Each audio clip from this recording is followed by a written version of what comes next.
Audio Jungle.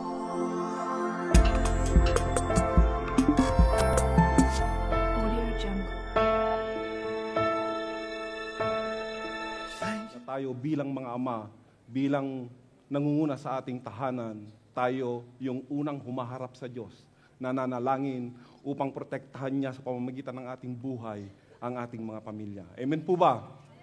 So once again, alam ko hindi pa tapos ang Panginoon sa kanyang ginawa sa buhay ng mga tatay kahapon.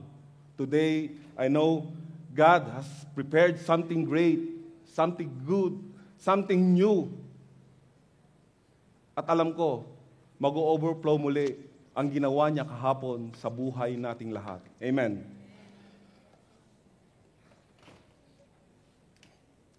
Nais ko lamang pong tanuin ang mga kabataan sa ating kalagitnaan at ang kanilang ang ating mga asawang babae. Do sinabi na kanina ng mga nauna sa akin nagsalita rito, na batiin natin una sa lahat ang ating Diyos Ama na nasa langit ng Happy Father's Day. Baka meron pa pong nakakaligtas sa inyo na batiin ang inyong Ama. Now is your very last chance. Dahil mamaya, punta tayo sa Independence Day, baka hindi nyo na siya malapitan. Lapitan nyo siya, ihag nyo siya, pwede nyo siyang halikan. At kung hindi nahihiya kayo, i-whisper nyo sa kanyang tenga, Dad, Tatay, Amang, Papa, Papi, Happy Father's Day. Amen.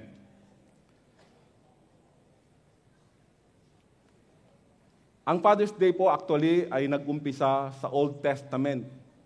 Ito yung unang utos na may kasamang pangako na kung iibigan natin ang ating ama, ang ating mga magulang, ama at ina, yun ang unang utos ng Diyos na may kalakip na pangako na tatagal ang ating buhay dito sa lupa. In Exodus chapter 20 verse 12, basahin po natin.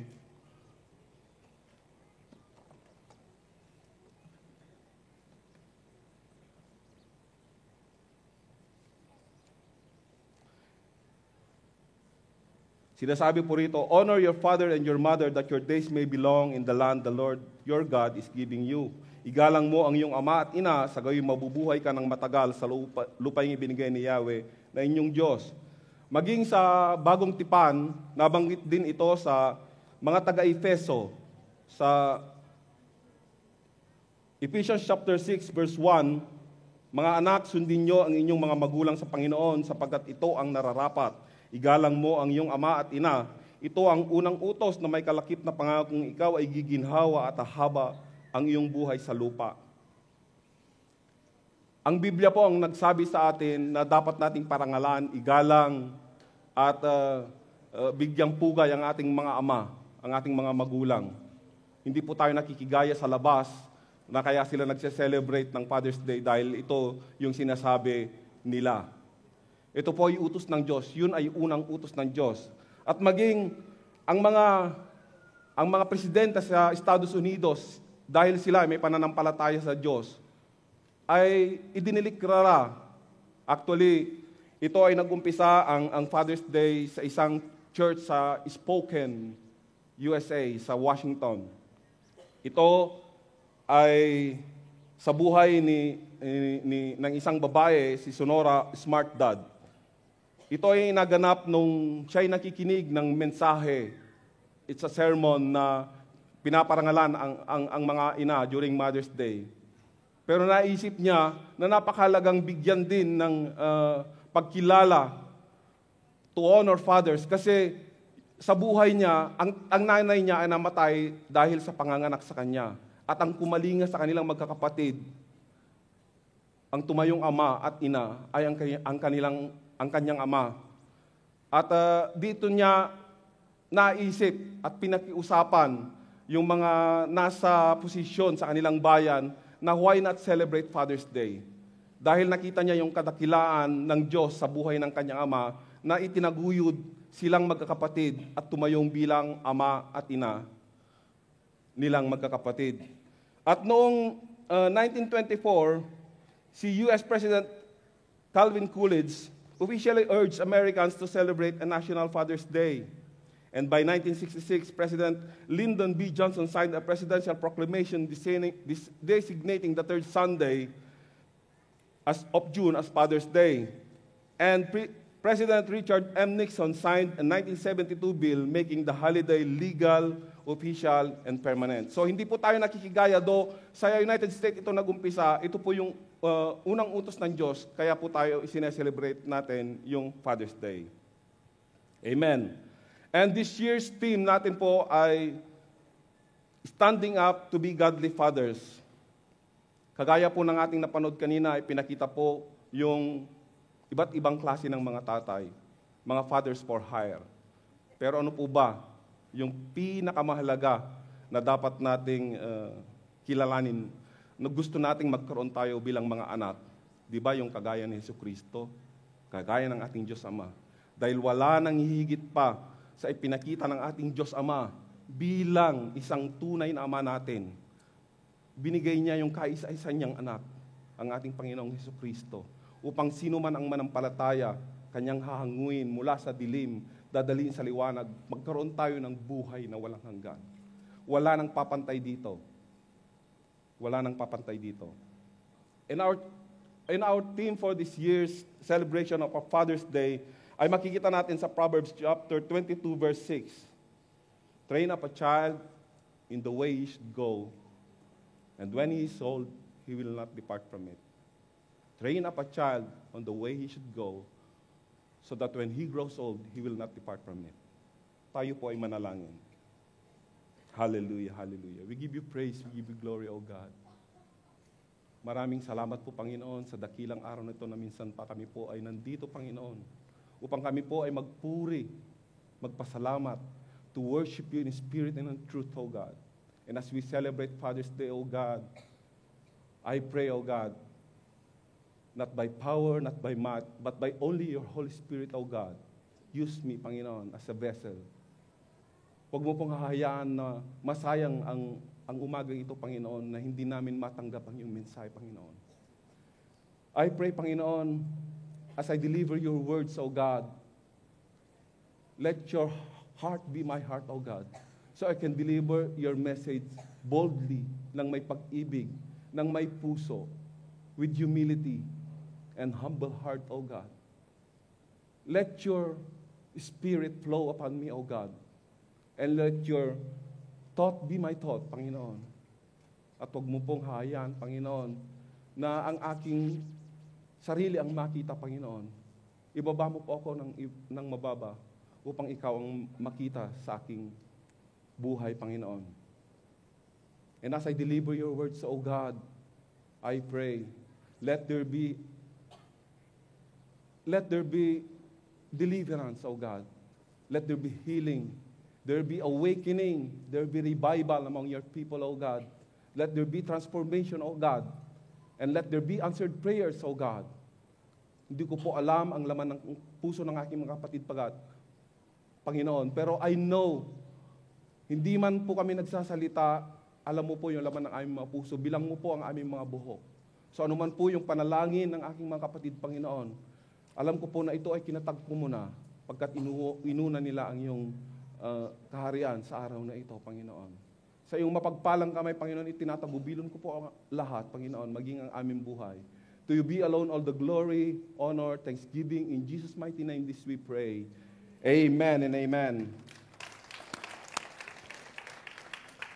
Last month, when I was approached to deliver God's message today, I meditated, I read great Bible characters na kung saan mightily ginamit sila ng ating Panginoong Diyos upang maging ehemplo to inspire people.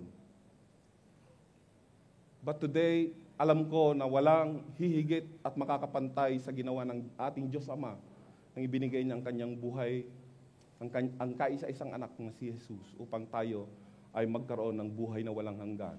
But today, God's message is to talk directly to all fathers who are in our midst. Nakakatuwa at alam ko kung paano tayo tuwang-tuwa, mas lalong higit ang Panginoon. Kasi dati, ang mga ama na nandito, mabibilang lang sa daliri. Although pumupunta sila, but they don't care. They only attend. They are only regular at Sunday attendees. Ilan lang yung tumutugon. Pero purihin ng Panginoon. Ang mga kalalakihan na nandito ngayon, they are not regular Sunday attendees. Sila ay masisipag na kamanggagawa sa ministeryo ng ating Panginoon. Hallelujah! Palakpakan po natin ang ating Panginoon sa buhay ng mga kalalakihan. Pero hindi po natin kasi namamalayan that we are involved in a battle. We are involved in a war.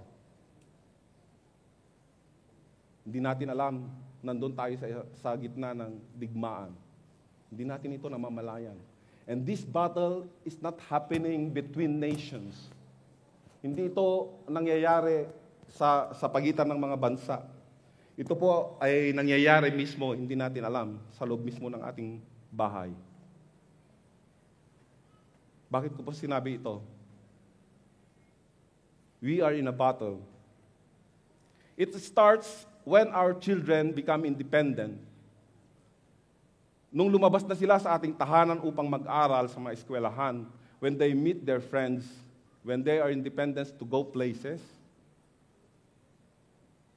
and kung sino-sino na yung nakakaharap nila, kung ano-ano na yung mga nakikita nila sa labas ng ating bahay, that begins the battle sa atin. And believe me, this is happening not only in this generation, maging sa unang panahon nangyari na ito. And to give you a proof that it happened already during the early days, buksan po natin ang ating mga Biblia sa Judges chapter 2, verse 6 to 12. At para magkaroon kayo ng idea on what we are going to read, ito ay nangyari nung ang bayan ng Israel ay pumasok sa Promised Land. Ito ay ipinagkaloob sa kanila ng Panginoon. Subalit, hindi nila tinupad lahat ng yung utos ng ating Panginoon. Sumuway pa rin sila at hindi nila ito sinunod. Kaya nagalit ang ating Diyos. Basahin po natin. Pinalakad na ni Josue ang mga Israelita at kanilang tinirhan ang mga lupang nakatalaga para sa kanila. Si Josue ay namatay sa edad na 110 taon at inilibing siya sa Timnath Heres, isang lugar na sakop ng kanyang lupain sa kaburulan ng Ephraim sa gawing hilaga ng bundok Gaas. Namatay rin ang buong salinlahing kasabayan ni Josue. Naglingkod ng tapat kay Yahweh ang mga Israelita habang nabubuhay si Josue at ang mga pinunong nakasaksi sa mga kahanga-hangang bagay na ginawa ni Yahweh para sa Israel. Subalit ang sumunod na salinlahi ay nakalimot kay Yahweh at sa lahat ng ginawa niya para sa Israel. Nakita po natin kung paano sila tumalikod sa kabila ng ginawa ng Panginoon sa kanila na dalhin sila sa Promised Land. Ang mga Israelita ay gumawa ng kasamaan laban kay Yahweh at sumamba sa mga Baal. Tinalikuran nila si Yahweh, ang Diyos na kanilang mga ninuno na nagligtas sa kanila sa Ehipto. Naglingkod sila at sumamba sa mga Diyos-Diyosan ng mga bayan sa kanilang paligid, kaya't nagalit sa kanila si Yahweh. Nagalit po ang ating Panginoon kasi sa kabila ng kanyang kabutihan, sa kabilaan ng sila ay sinagip niya sa buhay nila sa Ehipto na sila ay pinahirap at dinala sa Promised Land, sumuway pa din sila. Today, in 2013, in our generation, hindi na hinintay ng henerasyon na ito ang mga tao upang mamatay ang kanilang mga magulang, ang kanilang mga ninuno. Right away, they turn away to our God. Bakit ko sinabi ito? Today, in 2013, ang mga kabataan, ang mga tao, ay tumalikod na sa Diyos kahit buhay pa ang kanilang mga ninuno, mga kanilang mga ama at ina. Imbes na isentro nila ang kanilang buhay, they worship the God of media. They worship the God of television. They worship the God of passion. They worship the God of convenience. They worship what is in the world.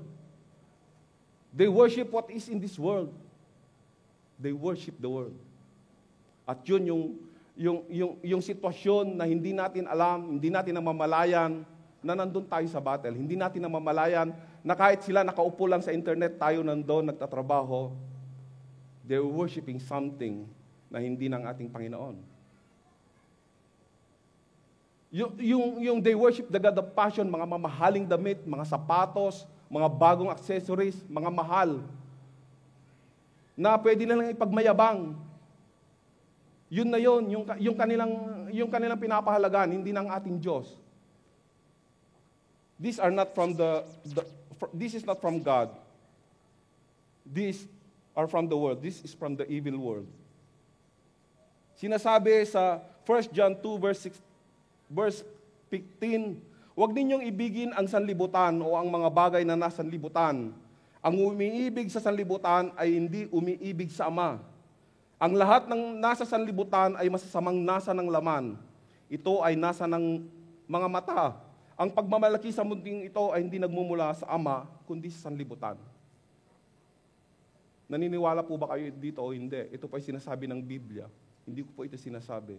So, hindi natin namamalayan na inside our house, there is a battle. Dahil ang ating mga anak, hindi natin alam, iba na pala yung kanilang ginagawa. Dahil ayaw nilang kilalanin ang Diyos, hinayaan sila ng Diyos. Ito ay sinasabi rin sa Romans chapter 1, verse 28. And I will read. Dahil ayaw nilang kilalanin ang Diyos, hinayaan sila ng Diyos sa masasamang pag-iisip at sa mga gawaing kasuklam-suklam. Naging alipin sila sa lahat ng uri ng kasamaan, kabuktutan, kasakiman, masasamang isip, pagkainggit, pagpatay, pagtatalo, pandaraya, at masasamang hangarin. Sila'y nagiging mahihilig sa chismis, mapanirang puri, nasusuklam sa Diyos, walang pakundangan, mapagmataas, mayayabang, mapagkatha ng kasamaan at suwail sa magulang. Sila'y naging mga hangal, mga taksil, mga walang puso at di marunong lumingap sa kapwa. Nalalaman nilang utos ng Diyos na dapat mamatay ang mga gumagawa nito, ngunit patuloy sila sa paggawa nito at natutuwa pa, gumagawa na nga sila ng kasalanan, natutuwa pang makita ang iba na gumagawa rin ng ganoon. You see what this generation is doing. Nakakalungkot, pero ito po yung talagang nangyayari. And believe me, mga magulang at mga kapatid, we are in the front lines. Tayo po ay nasa gitna ng battle. And if we are not going to do something, matatalo po tayo. So papayag po ba kayo ng henerasyon na ito ay tatalikod sa ating Diyos? Amen. No, amen. Talagang hindi dapat at kailangan mayroon tayong gagawin to battle what is going on. At upang mangyari ito, meron tayong mga dapat gawin, mga ilang hakbang upang huwag maganap ang nangyayaring ito at tuluyang tumalikod ang ating henerasyon sa ating Diyos.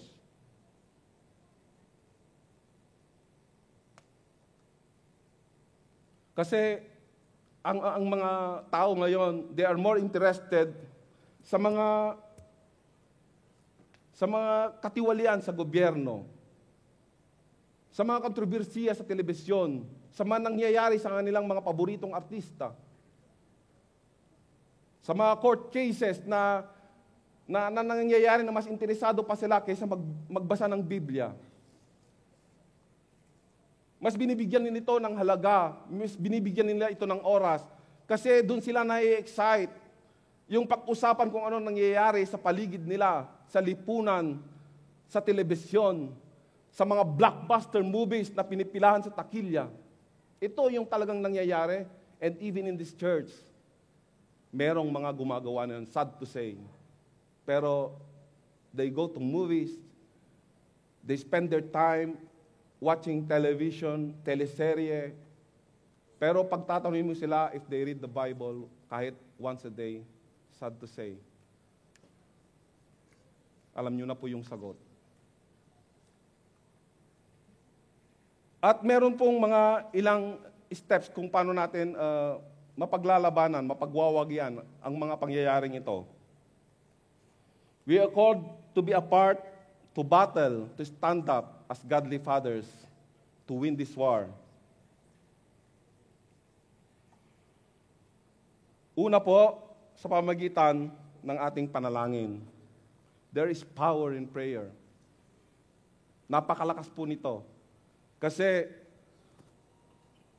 sinasabi sa Jeremiah chapter 33 verse 3, "Call unto me, and I will show you great and mighty things which you do not know not." Napakaganda po itong pangako na ito ng ating Panginoon na sa tuwing tatawag tayo sa Kanya at magtiwala tayo, He will show great and mighty things we do not know not. Maging sa John 15 verse 7, "If you abide in me and my words abide in you, ask whatever you wish and it will be done for you." Kung tumatawag po tayo sa Kanya at ang Kanyang mga salita ay nananahan sa atin, Siya po ay nasa atin at tiyak yung ating mga panalangin may mga kasagutan. In Mark chapter 11 verse 24, sinasabi din dito, "Therefore I tell you, whatever you ask in prayer, believe that you have received it and it will be yours." And in 1 John 5 verses 14 to 15, "And this is the confidence that we have toward Him, that if we ask anything according to His will, He hears us. And we know that He hears us in whatever we ask. We know that we have the request that we have asked for Him." I can't imagine kung paano tinalo ng isang ordinaryong pastol na si David nung siya ay kaharapin niya when he fought a giant na mandirigma sa buhay ni Goliath. Kung sa boxing, pinagkukumpinan na niya ang dalawang naglalaban, merong kinukumpara. Ang bigat ng armor ni Goliath is, sa pag-research ko sa Bible, is more than 52 kilograms. At yung ang kanyang espada na napakahaba, it's like how many pounds? At sinubok ni King Saul na ipasuot kay David yung isang armor ng isang mandirigma.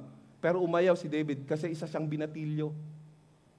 Balingkinitan siguro nung panahon na yon ang kanyang katawan dahil bata pa.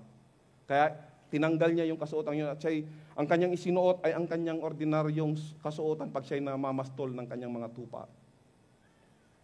At ang kanyang sandata, tinatawanan siya at iniinsulto ni Goliath. Kasi isang tirador, ilang pirasong maliliit na bato.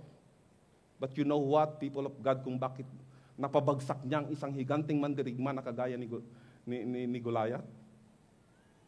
Dahil habang nung nilagyan na niya ng maliit na bato ang kanyang sling, yung kanyang tinatot, pinapaikot-ikot, siya ay tumatawag sa Diyos. Tumatawag siya sa Diyos. At habang pinapaikot-ikot niya ito, pinawalan niya kasi ang tiwala niya, ang pangalan ng ating Panginoon, ang kanyang tinatawag at kanyang ipinukol ang tirador at itong maliit na bato ay tumama sa noon niya. Do you think, people of God, sa laki ni Goliath, mamamatay siya sa isang kapirasong bato? Ako nasubukan kong umatirador nung ako'y bata, pero hindi ako namatay. Bakit namatay ang isang higanting mandirigma? Dahil yun ang kasagutan ng ating Panginoon sa isang nagtitiwalang kagaya ni David. Sa panalangin. Hallelujah. So napaka-powerful po ang panalangin. Susunod po, with our words. Mga magulang, mga kapatid, paano po ba yung ating mga salita?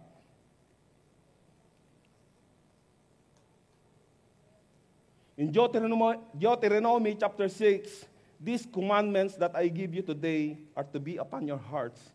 Impress them on your children." Kailangan nating kausapin ang ating mga anak. Be involved in their lives. Tell them about God. Tell them about the Bible. Remember, yung mga nakadalo na rito sa encounter, we testified yung buhay natin as a living testimony. na ipatotoo natin ito sa harap ng maraming tao, maging dito sa church na ipatotoo natin. But what about in your family? Na-testify nyo ba ito sa inyong mga anak? Ito sila yung unang dapat makaalam nito. Sila yung dapat makarinig ng yung testimony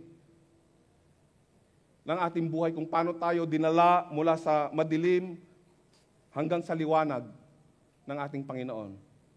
Tell them our story. Tell them about God. Tell them about Jesus.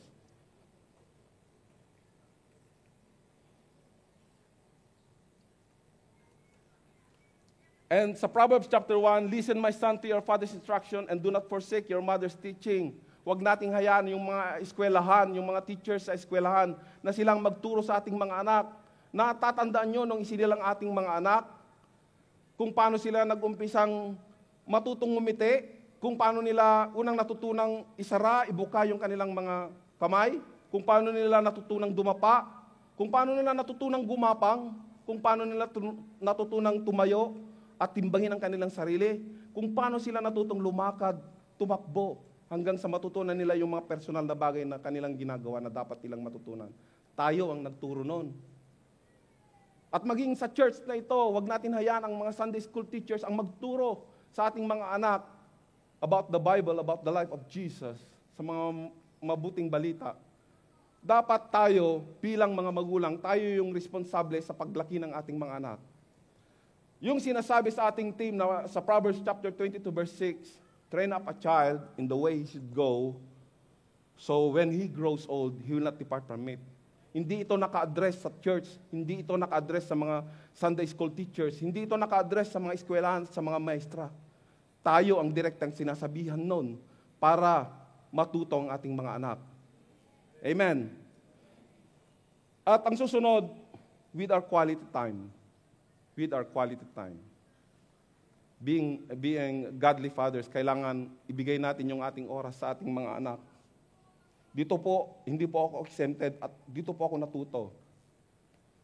Kasi when I was, ang aking anak, yung panganay ko, si Hamil, at saka yung pangalawa kong anak, before, they're just 2 years old, si Hamil at yung pangalawa ay pinagbubuntis ng misis ko. I don't have a choice kasi wala akong trabaho and I have to go to the Middle East. Nagtrabaho ko doon for 10 years and every 2 years,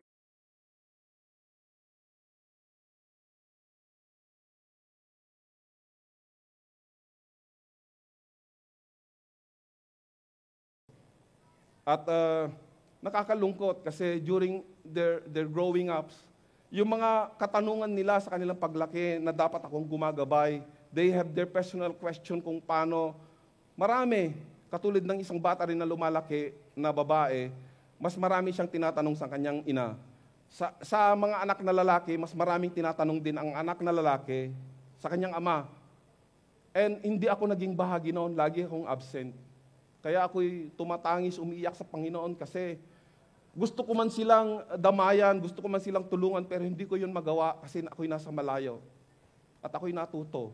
At ako'y nanalangin at sinabi ko, Lord, ipagkaloob mo sa akin na sana magkasama-sama kami one day na pamilya upang maranasan ko at wag lumaki ang mga batang ito in my absent at sila ay mapariwara. Ang Panginoon ay mabuti. Ako ay dinala niya rito at magkasama-sama kayong pamilya. Pero hindi ganun kadali. You know why?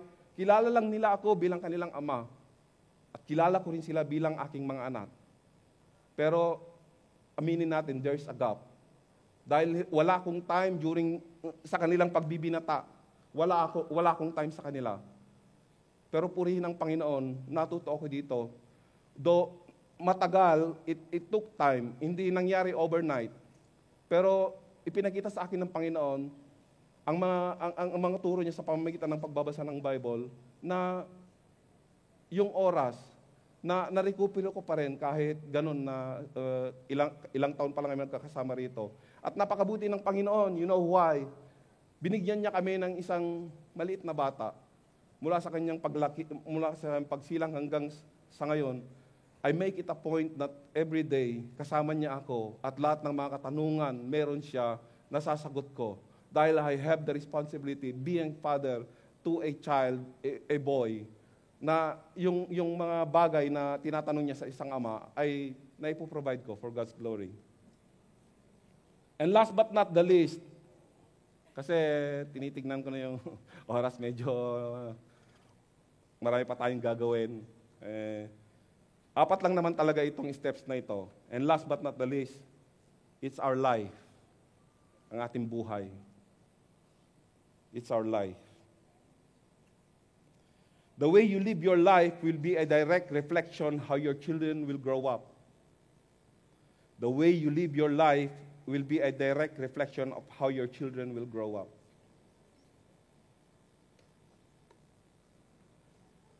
Gusto ko kayong tanungin, mga ama. Alam ko naman na nandito kayo sa church. Pero, do you have yung buhay niyo ba totohanang nakasentro sa Panginoon? Yung araw-araw niyong pamumuhay, doon nakabase kung ano magiging yung anak niyo paglaki nila. Kung ikaw ay manlalasing, kung ikaw ay lasanggero, manunugal, sugarol, kung ikaw ay mahilig sa barkada, mahilig sa kabit, kagaya ni sinabi ni Pastor Erwin kahapon, ang buhay mo ay mali. Kung ikaw ay hindi nagsisimba, hindi nakakilala sa Diyos, ikaw ay masamang ama, sa harap ng iyong mga anak, sinasaktan mo ang iyong ama, ang iyong asawa. Sa palagay mo ba, paglaki ng iyong anak, magiging mabuti ba ito? Magiging maayos bang kanyang buhay? Nakadepende ito sa kung paano tayo nabubuhay sa araw-araw. Maaring pwede nating sabihin na mabuti naman akong ama, ako'y trabaho ng trabaho. Trabaho ko ng trabaho, wala na akong ginawa kundi magtrabaho para i-provide sa kanila yung kanilang pangailangan. It's biblical kasi sinasabi dito na kung ang isang ama ay hindi na nagpo-provide sa kanyang mga kamag-anak, lalong higit sa kanyang pamilya, mas masahol pa siya sa isang hindi na nananampalataya sa ating Panginoon. Pero, if we measure yung quality time na meron tayo, na ibinibigay natin sa ating mga anak, kahit iswear pa natin ito sa Panginoon, it doesn't match up. It doesn't match up. Kasi hindi natin talaga sinesentro yung buhay